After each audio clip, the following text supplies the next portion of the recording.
Greetings and peace. I hope you and yours are doing well today, wherever you might be watching or listening to this from. The title of today's presentation will be a book review on Riley Martin's book, The Coming of Tan, which was released in June 1995. I did not know who Mr. Martin was, and as I was scrolling through the interwebs and scrolling through Amazon, this book was suggested to me in the suggestions. I checked it out. I was intrigued since I'm always looking into the different supernaturals and elements and things like that in my religious and spiritual journey. I read Mr. Martin's book and I was totally fascinated, as a book that was written in 1995 is so relative to what's going on today. So under my rights as a consumer, I have the right to review this book and give my analysis under free speech.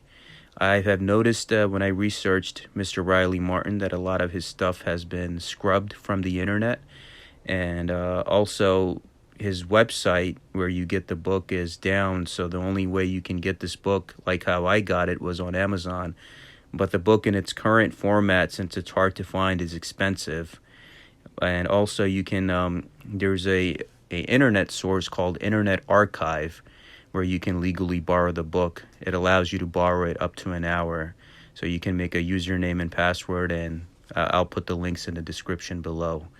But yeah, going forward and reviewing this book, is Riley Martin was born on May 9th, 1946, and he passed away in December 22nd, 2015. He was on the Howard Stern network from what I was able to gather. He had a mixed Native American and African American background. His book was published June of 1995. Riley's encounters with the Biavians, the race of aliens that he dealt with, started at the young age of 7 in Arkansas, where the flashing lights would come night after night, and one day he encountered them and approached them, and they would say, "Friend Martin, we are here to speak to you." And that's where they would take him and always return him unharmed. Riley teaches us in his book, from what I gathered, is that they are both good and bad aliens categorized in seven different races. 1, the Biavians. 2, the Tarxisians. Please excuse me if I'm not pronouncing that. They're like a reptilian type race. 3 is the Staginians. 4 is the Dorians, which resemble like Caucasian people. 5 are the Neptunians, which are like an aquatic race. 6 are the Insectilians, like the praying mantis type aliens. And the 7 are like an unknown. It's like an all-seeing eye type of creature in a test tube. That's how they are. The alien that Riley dealt with, his name was O-Qua, who Riley calls Tan. The aliens communicate telepathically. Riley Martin lived an adventurous life as a ladies' man, bare-knuckle fighter, and other odd jobs to survive. Riley and Tan always shared humorous, funny encounters. My favorite is when Tan asks him about what it feels to have a whipped ass, because the aliens are always curious with dealing with Riley, the concept of human emotion and feeling. And and Riley tells Tan, if you want to know what a whipped ass feels like, say something about my mama, or go to a southern city in the U.S. and shout in the town square, "General Lee's a punk," and then you will get an ass whipping of scientific proportions. The planet Biave is 469 light years away from Earth, a constellation of 8 suns, 7 planets, and 9 moons. The black-haired Oriental men that Riley saw in the Targ ships were of a reptilian origin, like Men in Black type beings, dark suit and sunglasses in the V-Wing ships area. So these aliens, like let's say the Dorians resemble white people, and let's say some of the reptilian people resemble the Asians or Orientals, hence the fascination with the dragon in their culture. It shows you that what Riley's telling us, that men were, in that time, if you go back thousands and thousands of years ago, that humanity was genetically engineered by these beings. So each set of the groups in the human race were engineered by a different set of beings, and that's how they resemble each other in that kind of way. Moving on, Each specific alien race has their own physical attributes. Their interaction individually with the human race shows that within our or genomes as well. So, for example, the Dorians resemble white race, while the aspects of the Tarzicians resemble Orientals. Even as humans, we are all not the same. Each racial group is built differently. Many of these alien groups have underwater bases on Earth. The insectilians even predate the reptilians as the oldest beings. And Riley even tells us in one of those chapters that they are also very technologically advanced. The Council of Seven, each race studying the human condition and gene pool. The mothership is an egg-shaped craft outside of the rings of Saturn. That's where they have been since ancient times. Humans taken aboard the mothership are regressed to age 33. And that's the age of heaven in Islam for all beings. And they tell us that those that go to heaven in Islam, there will always be a permanent age of 33. Fusion is the greatest energy source in the universe. The Council of Seven is not allowed to interfere in our evolution. Humans must resolve their own issues of hate and divisions before other beings interact with us.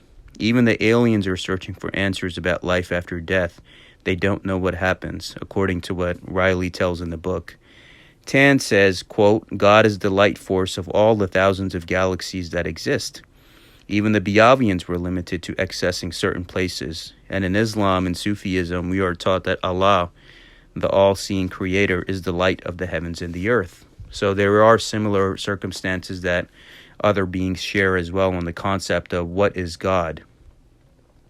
The aliens will intervene to help man and the earth if headed towards any catastrophe, but still won't accept man into the galactic communities till we get our acts together.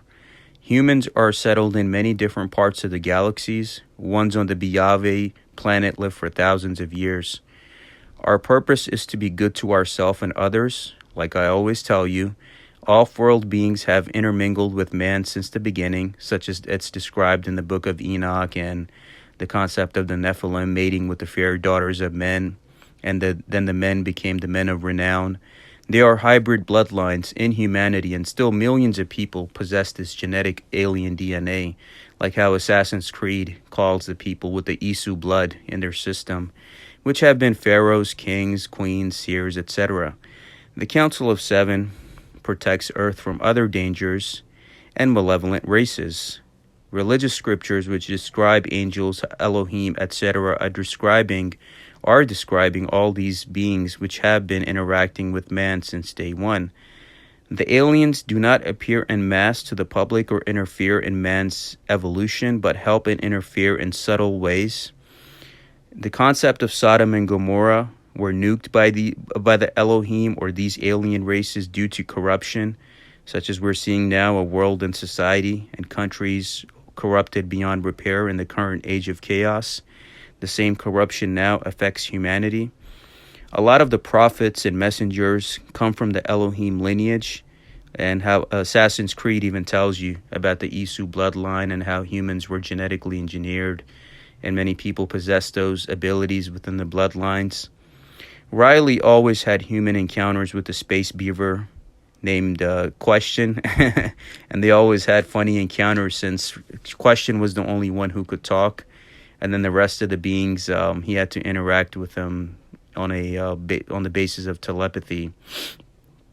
Moving on, the aliens are not happy with humanity that we let corrupt individuals rule us and allow corruption. The aliens regret ever helping man in its evolution. The excuses of imperfection are not accepted. Those who avoid mistakes are better, and those who do the right thing. There will come a time when the good humans will be taken away from here on Earth. It's like the movie Knowing by Nicolas Cage, where the good souls, especially the children who had not been corrupted by the earth, they would be taken away to another place to rebuild the human race. Humanity in its current condition is beyond repair. Earth will rebel, since it's a living being, and cleanse all sins on this earth, which is referred to in the Holy Quran of Surah Zalzala, where it tells you that Allah will inspire the earth, who is a female entity, to shake off her burdens. It's like when your body gets a virus or infected, the antibodies or your immune system will fight to get that out of your system. That's how the earth is dealing with humanity today because of how we have treated this entity. Riley says on his show on April 9th, 2013, that the aliens will come in 2026 and reveal themselves publicly to humanity, which falls in line in the age of chaos from 2020 through 2029. So Riley Martin's show, it's also hard to find on the internet, but this specific episode that I found, one that's 4/9/13, which is April 9th, 2013, he says, as he's answering one of the callers, that the aliens will come 2026. He was saying this then, and we have all of the UAP and UFO supposed disclosure happening now, so this man knew what he was talking about. And it falls in line with the age of chaos from 2020 through 2029. God is merciful and will allow the good ones to survive. That's what Riley says. Same thing in Islam. Allah is Ar-Rahman Ar-Rahim, the beneficent, the merciful. The good souls, they are going to make it. We must all love and respect each other, perform all things, and reform all things in this country and world, such as the education system, social welfare, etc.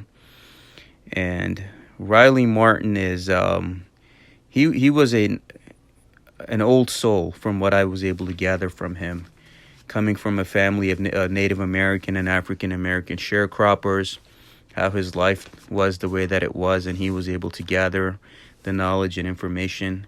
And his core message is that if we get our acts together, if we love one another, if we uplift one another, and destroy the corruption and evil in this society, maybe our human race on this planet will have a chance. If not, then we will become the architects of our own destruction. That is the core message of Riley's book, is we need to get it together. If not, then you see the divine retribution that's happening all over the world. Floods, storms, earthquakes, war, disease, economic unrest, social unrest. So there is a truth to this. If we get our acts together, love one another, uplift one another, regardless of race or religion or socioeconomic status, eliminate the evil and darkness in all societies, then maybe we will have a chance to be accepted by the galactic family of the disclosure that is coming for humanity. Because that is our ignorance and our ego and bravado, as fragile beings as we are, that we think that in the millions and millions of galaxies and multiverses and worlds, that we are the only ones that exist. So just like how the history books have been lying to you, there might be some fallacy in this thought process as well, that we are the only ones. So Riley's telling us that there are beings who care for us and protect us under the guise of Almighty God, who is that infinite light, the light of the heavens and the earth. In Islam, we refer to as Allah. But also, we need to get our acts together so we can have a bright future for ourselves, for future races, and for the future generations that will come on this planet. Because you're looking at the planet right now, everything is being held together by a Band-Aid. All of this will collapse one day. The social unrest, economic unrest, the school system, the structure of the world. So the core message of Riley is just to love and respect each other. And one day, if we are headed in the right direction, then things will get better for us. If not, then we will have a price to pay. So just like how the aliens refer to Riley as Friend Martin, it's amazing how I found this individual now, even after he passed away. There was a synchronicity, since I also have an indigenous ancestry and background, that I was able to keep his message alive. And I dedicate this to Friend Martin, and I will put the links in the description below. His book is hard to find now on Amazon. It's expensive. I was able to get a copy, but also it's on the Internet Archive as well. I'll put a link for that as well, where you can read it electronically. So please say a prayer for this man's soul, that God gives him peace, mercy, and happiness for the work he did for humanity. And I had the synchronicity where I was able to encounter him, read his stuff, and summarize it for you so we can preserve his message and his legacy for future generations. So thank you, and I hope you were able to benefit from this. And again, if you are good as a human being, and from inside your heart and inside your soul, from what the Sufi teachings tell us, then you don't have to worry about any good races or bad races or insectilians or the Tarzisians or reptilians or whatever that's mentioned here. If you're a good human being, that reflection will be reflected back to you by other beings. So fix yourself first, and then the others will be a mirror reflection back to you in terms of your vibe and your spiritual and mental health. So take care and rest in peace, friend Martin. This is for you.